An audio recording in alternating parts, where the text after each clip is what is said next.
Hello and welcome to the Creative Woman Cafe, a place where your creativity flows. This painting was inspired by reading parts of Jean Boland's book that's called Like a Tree, How Trees, Women, and Tree People Can Save the Planet. And I have to admit, I did react a little bit to the words tree people until I later realized that I actually am one. And I suspect that quite a few of you are as well, because the number one way that women listed that they use to get inspired is to walk in nature. So if there's trees there may be this connection. A tree person is just someone who has an affinity to trees or feels a connection to them. I don't know if I mentioned that this painting's not finished, but Jean Boland talked about a symbol for healing that was a tree growing out of a woman's head. And I liked the image that put in my mind, and I just kind of thought it would be fun to paint.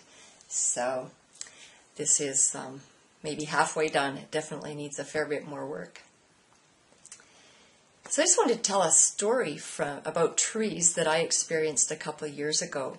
I saw a couple of teenagers walking past a small tree, maybe it was 8 feet tall, and one of them had a big stick in his hand, and as he walked past the tree, he swung it like a baseball bat right into the branches of the tree. And what surprised me is that I actually felt the tree's shock waves, at least I think that's what it was. And I'd never experienced that before, and I didn't really know what to do with that experience.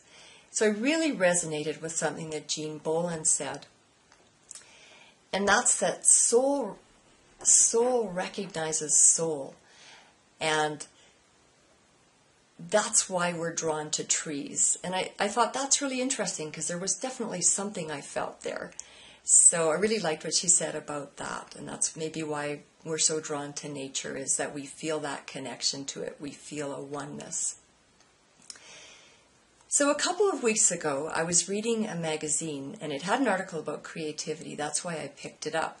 And I was rather surprised to see that the author listed among symptoms that would indicate, well, actually, she was saying that creative people could have symptoms of a psychological disease without actually having the disease.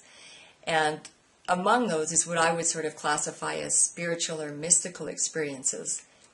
And I thought, isn't that weird that that would be classified as pathological? And it's not my intention to be negative about anyone else's opinion. I just bring it up because I really think it's important that we value our peak experiences, as Abraham Maslow called them, because in these experiences is often when we have the breakthroughs to deeper knowingness. And so in my mind, they're just really important experiences, and I want to encourage you all to cherish them and value them.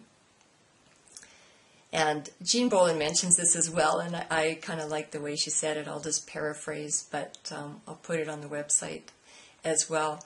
What she said is often our deepest subjective experiences are minimized, ridiculed, or pathologized by left brain authority.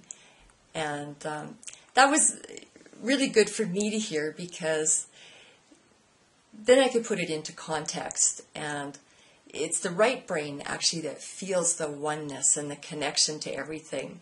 So that really made sense to me. It's just people coming from a preference in different sides of their brain.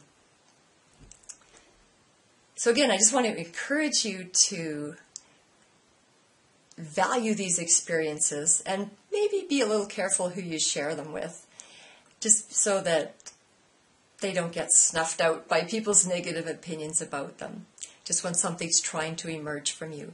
So let's make the Creative Woman Cafe a safe haven where creative women can come together and share their experiences and ideas and connect. Join us in the Creative Woman Cafe, where we explore the holy grail of creativity and learn to direct our creative flow more productively.